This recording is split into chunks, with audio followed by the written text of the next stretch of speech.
Hi, everyone, and welcome to the second day of the Israel eCommerce Virtual Summit, presented by Namogu, the only company preventing customer journey hijacking. This is the first ever event of its kind featuring innovative Israeli startups who are reshaping the e-commerce world. As a reminder, the summit started yesterday and will run all through this week until Thursday. Your registration entitles you to access all of these exciting sessions. And if you're unable to attend the live event, our follow-up communication will provide you the link to the on-demand recordings. You can access all sessions with the link you received for this one.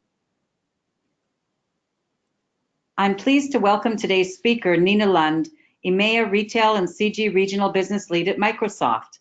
Nina is an insightful speaker with a diverse and in-depth background in, among other things, leading retailers' digital transformations. But before we begin, let's just quickly cover some housekeeping items. Although all phone lines have been muted, we do encourage you to ask questions. Feel free to use the GoToWebinar question panel. We'll be answering questions at the end of the session, but if we don't get to yours, we'll be sure to follow up afterwards. All Summit webinars will be recorded, and you'll receive the link to the on-demand version in our follow-up email. Feel free to share this with your colleagues who were unable to attend the live broadcast today. So without further ado, I'll hand the mic over to Nina Lund of Microsoft. Nina, it's all yours. Thank you, Francine. Hello, everybody. I'm so pleased to join this webinar and talk to you a little bit about a topic that's maybe a little bit more on the trend side of what we see in Microsoft. But before I go into the body of my presentation, I'd like to firstly thank Namogu for inviting me to speak. Namogu is one of our partners, one of our many, many partners in the enterprise space. And because of the importance of e-commerce, both in the retail and in the consumer branded goods space, we really want to make sure that our enterprise customers in this space understand the importance of security and trust. In parallel, Namogu is a partner of ours who can actually help companies very, very quickly understand the kind of everyday threats that your e-commerce site can be subject to. So if you haven't done an in-depth study yet of Namogu's value proposition, then please do me a favor and do that. We're super proud to partner with them. There's another thing on my slide, on the front slide here, that I'd like to talk to you about before I go into talking about the trends that I see happening in e-commerce. And that is that this PowerPoint slide has been actually created by artificial intelligence. And it may or may not be a feature that you're familiar with, but PowerPoint today is a tool that leverages machine learning and actually helps the presenter to come up with different design ideas that can be both creative and sometimes really interesting when you're like me in my role, having to deliver a lot of content every week on different talks and different trains of thought.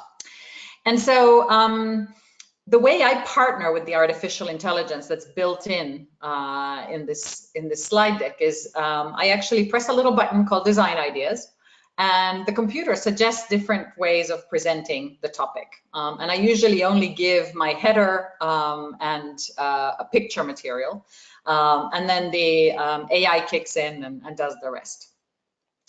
And so you see a picture in the front here of a woman and a man who are sitting in something that sells probably both vintage and bicycles and coffee. And that is really the feeling in retail today. We see trends going towards the retail space, towards the digital space, into the physical space, away from the physical space. And we have these phenomena in the marketplace where we actually don't know if this was a shop to begin with, or if it was a bicycle repair location, or indeed if it was a coffee shop that decided to make some interesting conversation points with their customers. And that's very symbolic for where we stand in the area, in the sector of commerce today. So, and we like to stretch the boundaries a little bit and hopefully through this session get through a couple of things. The first is the 5 trends that I'm going to talk to you about that I see potentially impacting global e-commerce today are purely my own observations from what I see happening. They are potentially a call to action to some of you. But please take them as any trend observer would provide them to you as just that. They're observations of what I see happening in the economy. And I'm not going to load you with a ton of statistics. I think there are lots of syndicated reports that you can get those statistics from. So without further ado, if I could then ask Francine to move to the next slide, please. I'm going to put to you these trends that I think are kind of worth looking at a little bit more and how they might impact e-commerce. The first one is around delivery. Now, delivery is a bit of course, a given. If you're in the e-commerce business, you're going to have to be very clear about how you're going to deliver those items to your customers. What we see happening in the branded goods space is just an incredible amount of opportunity happening for different types of delivery systems, but also different types of delivery partnerships. So I'm going to talk to you a little bit more about that in a moment. The second thing I see happening is that the millennial values, and by millennial values, I actually do mean millennials and Gen Zs as well. And we don't know yet what the next generation after Generation Z is going to be called, but how these millennial values are impacting our way of doing commerce today. The third one is around the phenomena of the e-tailers, so e-commerce practicing retailers, who are starting to pop up. And I'll get back to you in a moment about that. The fourth one, healthy subscriptions. And the fifth one I'd like to put to you would be the silver economy. So Francine, if I can ask you to go to the slide about delivery, please. And by the way, I will talk to you about a few examples also of how we work at Microsoft with these trends.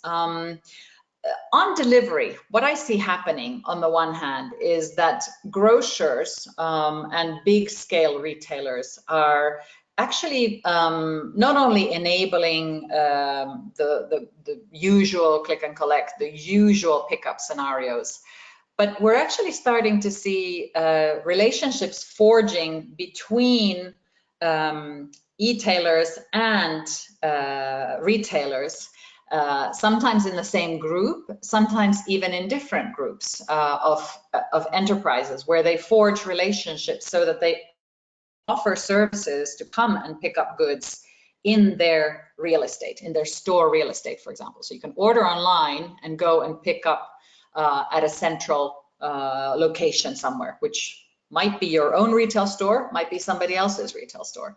And this is particular, I think, for the European geography, where many of our cities are quite small and the distances are short. What we see happening in China, for example, is that every city has been divided into grids, and every grid basically covers, I believe, a sector of probably 3 times 3 blocks. And there are delivery mechanisms in place for these streets where people live, especially in the tier 1 and tier 2 cities, where bicycle-driven delivery men and women are actually bringing the product home to the consumer, either to the apartment building or to their houses. Now, there have been many pictures of those deliveries in China of apartment building reception areas being absolutely swamped with e-commerce delivery, and that can be potentially a backlash. What we also see when it comes to delivery is the trend of the national postal services. And this ability for the postal service to transform their very, very well-established legacy-based operation into something modern that's servicing e-commerce is absolutely profound. If we take the example of, for example, the German post office or the Royal Mail in the UK, the Royal Mail went private a few years ago, and they have been on a road to invest up to £4 billion since 2013 in new and innovative delivery systems. And so they see a tremendous business opportunity in this e-commerce space, which also feeds, of course, a partner ecosystem that enables leveraging existing ability to reach people at their home address or at the point of consumption, and really create an ecosystem around that. Very, very exciting developments with the Postal Service. So please do follow the postal people closely if you're not partnering with them already as part of your business. So Francine, can I get the next slide, please? I want to talk to you a little bit about a company that is actually, and you can find this whole story in depth if you're interested in delving into it a little bit more on a site that we produce at Microsoft called customers.microsoft.com. That's customers.microsoft.com. And this story is about Jet.com, which is part of Walmart. And Walmart look at the ability to deliver items off of their e-commerce services, and Jet.com is their delivery arm. And Jet.com are also using artificial intelligence, in this case, by actually creating a service chatbot, which their customer services team is able to leverage to create interactions with the end customer, and it also allows Jet.com to create learnings around the data that is being captured by the chatbot. So it's helping them to, on the one hand, delegate a task, which can be sometimes tedious, to the machine. But we've also helped them to render the machine intelligent so that the bot knows if the customer is, for example, upset, if there's a slightly negative sentiment coming back from the customer, or if the question wasn't fully answered, the bot knows to delegate the answering process back to a human agent. So a very effective way of man and machine working together, if you like. And this has actually helped Jet.com to lower the number of incoming chats because they've been able to automate this workflow. So they've reduced that by a quarter, and they've also managed to lower the number of calls that get routed to customer services agents by about 14% by having the machine interact here. So we're very excited about this partnership, and we see the business results coming through.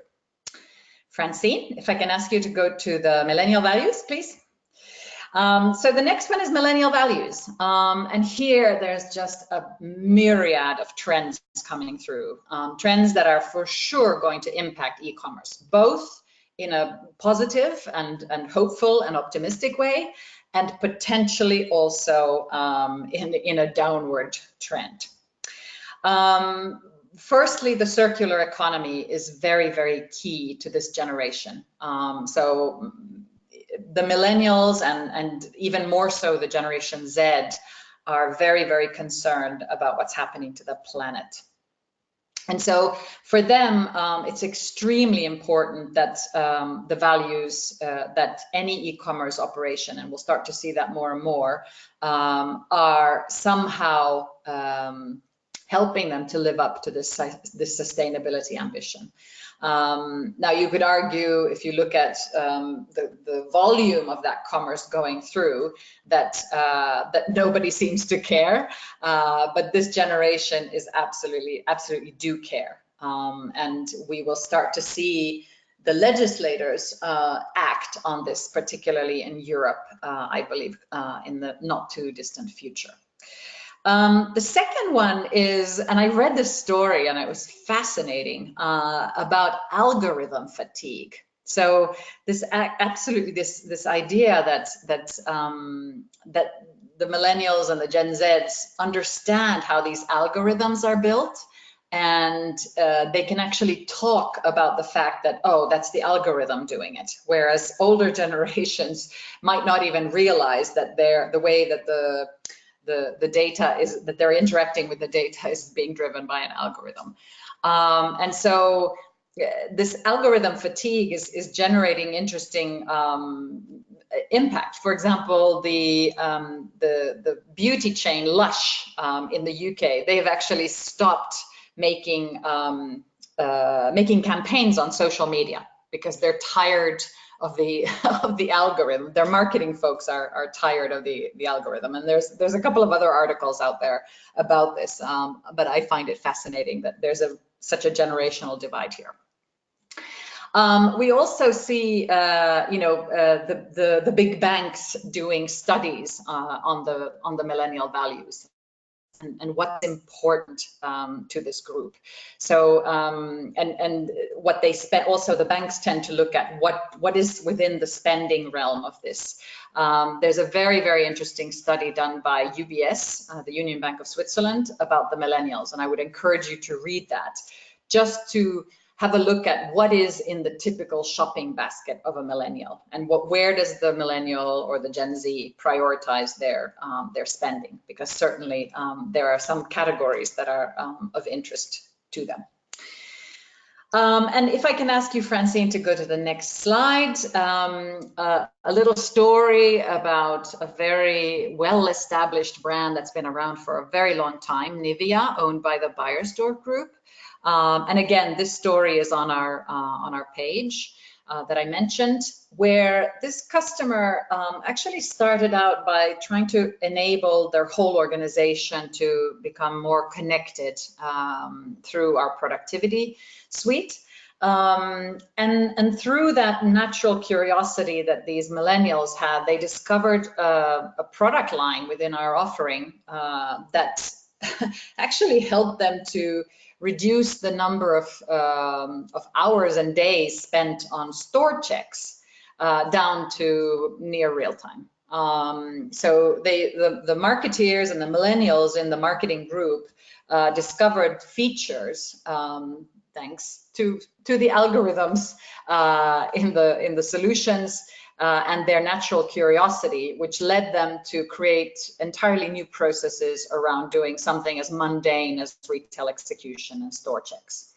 And now they're able to not only check the quality of the execution on the store, but which captures the barcode of the product, but it also gives them the GPS location of the store itself and the store name, so they can very quickly, in flight, while the promotion is going on in the store, actually course correct the promotion.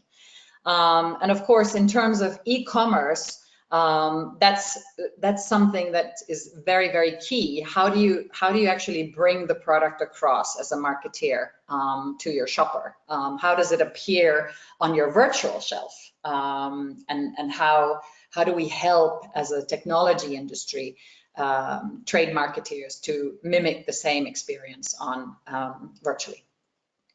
So Francine, if you would please. So I talked about this phenomenon of e-tailers actually creating pop-up stores. And we see, not only, for example, Amazon have gone out and created physical stores. I visited their store downtown in New York City when I was at NRF in January. And they've just opened up a series of stores in the UK. I think there are about 20 stores that have just opened up in the high street in the UK. So we see e-commerce e-commerce players going into the physical store space. And utilizing the latest technology, of course, we see also an entirely new breed of fashion players coming into the e-commerce space. Probably started with Net-a-Porter already many years ago, and more recently some other fashion and high-end retailers that are offering e-commerce trade and are able to prove that you can also shop luxury online. And then, of course, we see the literal pop-up, the kind of the virtual collections of a Rihanna with her Fenty line, also creating a physical pop-up store. And to do a store execution when you're an e-tailer is quite hard. You're not necessarily used to working in that realm. It's challenging to find the right rules to abide by. But of course, with kind of elastic subscription on cloud computing today, that is possible. So if you're an e-commerce player and you're looking to create physical stores, please do speak to your technology partner to make sure that you're getting the help for providing that elasticity. So if you go to the next slide, Francine, there's a story on this site about ASOS who have been using our technology for a long time and who were just able to win a lot more security in terms of the service level on their key shopping moments during the different seasons. And of course, when you're selling fashion on e-commerce, the seasonality is quite different from the traditional brick and mortar retailer seasonality. So I'm going to move on to healthy subscriptions and talk to you a little bit about what's happening in that space, what I see happening in that space.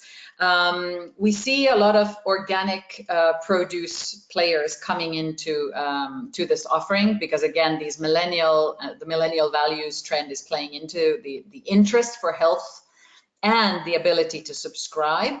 And of course, that consumer is likely to impact other e-commerce sales because once they're kind of very committed to a healthy proposition, to a health offering with one provider, they may be a bit more reluctant to actually be open to buying, for example, healthy food from a broader range of retailers. If you go to the next slide, Francine, we have a case on the page with Albert Heijn, who in the Netherlands decided to, they're very much about, they believe very strongly at Albert Heijn in offering healthy options for eating. And health to them equals taste and tasty food. And so they wanted to leverage artificial intelligence to help their shopper, their harried shopper, who's on her or his busy way back from their commute, to create not only compelling shopping lists, but making sure that they're respecting the health requirements of the family.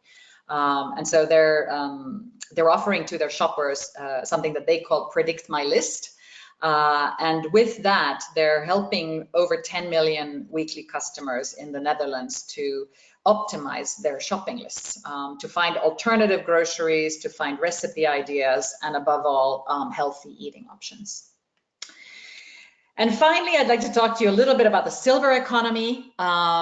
This is one that I think that many players in the tech space particularly tend to not think about a lot, but one that I see as a tremendous opportunity to target as an e-commerce operator. In Europe alone, the silver economy is actually going to represent, in just 5-6 years from now, is going to represent 43% of all the population. And if you read in pretty much any European country today, the statistics about where, what are the most significant socio-demographic factors that are impacting our economies, It is the aging of the population. We're not getting younger. Of course, it's a very different dynamic, for example, on the African continent or indeed in Asia, although we do know that also in China and in Japan, they're struggling. The politicians and the lawmakers are very aware of this socio-demographic trend. So the silver economy represents a huge opportunity. And there's actually an organization in the EU called the Silver Valley. If you haven't checked it out, please do. If you're interested in twisting and turning your e-commerce offerings to think through the value chain of how these seniors going forward over the next 20 and 30 years are representing a huge buying potential. Their disposable incomes are on the high end in general, and what types of services they might be needing. Especially being able to combine the ability to buy at home and have things home delivered, partnering with different services, perhaps in the health sector or in the transportation sector. There's just, I think, a ton of opportunity there. So Francine, if you go to the next slide, please. There's a little story there about Misty, Misty the robot. You know, Microsoft, we build platforms at Microsoft, and on top of these platforms, we have many, many partners. Namogu is one of them, who build vertical solutions in the retail space, in the branded goods space, even in the financial services and in the manufacturing spaces. And equally, Misty is a platform. So Misty is actually somebody that you or I could work with their software development kit. And they have professional grade sensors, and they have very, very sophisticated APIs built into Misty. And so I think that there's an opportunity also for robotics in the silver economy to be explored. So Francine, if I can ask you to go to the last slide, please. I wanted to kind of summarize, because we're nearing the end of the half hour, with a couple of key takeaways, and then absolutely open the floor up for any questions you might have. I think that the major impacts on e-commerce in the next 3 to 5 years are going to be these 5 things. It's going to be about sustainability and the ability to prove circular loops. So if you're offering something on e-commerce, you also have to be responsible and show how you're actually creating less carbon footprint, or how you're helping to save the planet. It's about partnership, and it's about forging new partnerships that didn't exist before. IDC put out a study 2 years ago now, saying that 32% of all innovation by 2023 is going to come from the partnership economy. That's super exciting. That's definitely a space where we want to look into as e-commerce players. It's about the ingenuity, the human ingenuity, as machines get stronger, as machines get smarter, as machines are able to do things. It's going to be back up to us, to human beings, to be creative, and we're going to be able to take a step back and actually deploy some of our creativity to come up with incredible solutions. So we're super optimistic about that. The silver economy you talked about, and finally, it's going to be about the trust economy. I'm calling it the trust economy, but your shopper on your e-commerce sites is going to want to know what data you're collecting, what you're doing with that data, and for what purpose. So please do have a look again at the Namogu offering, because Namogu can help to solve some of the most pressing problems on doing business on an e-commerce site. And thank you very much for your attention. If there are any questions, Francine, in the chat room, or anybody want to open the floor for a minute, I'm open to take some. First of all, Nina, thank you so much. That was a really interesting and informative session, and I can definitely appreciate the cooperation that Namogu has with Microsoft. We just had one request for a copy or a link to that Silver Valley report that you mentioned, the EU report. We'll get back to that attendee following the conference with that information. There is one question here. Could you expand on data-driven economy and specifically personal data for e-commerce versus data protection, such as GDPR? Yeah, that's a great question. Thank you. If you can stay on the line, do we have a hard stop now, Francine, or can we take No, another 3? we've got some time. You're fine. So we feel very, very strongly about privacy at Microsoft. So much so that our chief legal counsel, Brad Smith, he has actually spoken in front of legislators in the European Union, but also in front of the United Nations, in fact, in Geneva, in Switzerland, and lobbied for the legislators to step up their skills on privacy. And there are many reasons for that. If we can, as data companies, and by the way, every company is becoming a data company. Some companies just don't know it yet. But if we, as data companies, are respectful of our customers, our shoppers, our consumers, and also, quite frankly, our employees' right to privacy and respect of privacy with the data that we gather, then we think at Microsoft that we will win that trust, and we have a right to ask for that trust. If we don't respect that privacy, we believe that there may be a lack, or the reason to trust technology might be lower.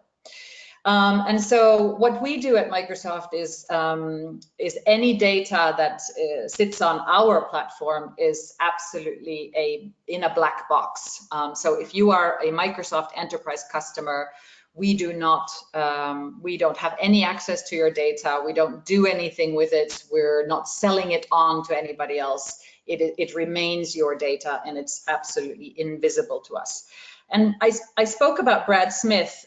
He believes so much in the GDPR conventions that the EU legislated around, that he has actually brought that back into Microsoft. So our products today are GDPR compliant out of the box. And what we send out to our enterprise customers respects GDPR and helps those customers to contribute to their compliance, but also their ability for data requests. When a user comes back to an enterprise customer of ours and asks for data requests, we enable tools for the company to do that. Thanks, Nina. So first of all, I'd like to thank Nina for an amazing presentation and for giving up of her time today to join us on this inaugural e-commerce summit. I'd like to thank you all for joining us as well. And just as a reminder, we have a lot more interesting and exciting presentations to come throughout this week. Reminder that the link that you joined today, you can use again for any of the subsequent sessions. On that note, I hope you all have a wonderful rest of the day or evening, wherever you're located. And we hope to see you soon at our next webinar. Thank you very much. Bye now.